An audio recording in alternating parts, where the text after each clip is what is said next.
पति राघव राजा राम, पतित पावन सीताराम। रघुपति राघव राजा राम, पतित पावन सीताराम। सीताराम सीताराम, सबको सन्मति दे भगवान। सीताराम सीताराम, सबको सम्मति दे भगवान। रघुपति राघव राजा राम, पतित पावन सीताराम। रघुपति राघव राजा राम, पतित पावन सीताराम। नमस्कार।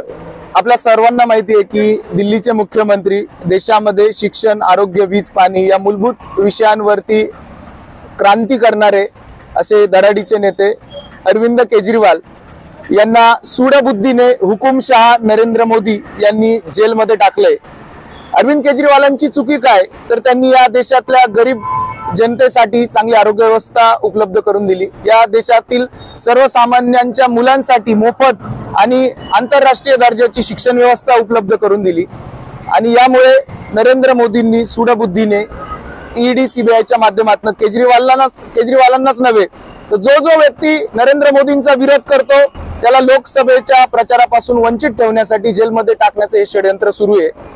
खरं तर ज्या व्यक्तीच्या साक्षेवरती अरविंद केजरीवालांना आरोपी बनवण्यात आलं, जणू की गुन्हेगार बनवण्यात आलेले, त्याच शरद रेड्डीने भारतीय जनता पक्षाला निवडणूक रोख्यांच्या माध्यमातून जवळपास 50 कोटी रुपये इतकी मोठी देणगी भारतीय जनता पक्षाला दिलेली।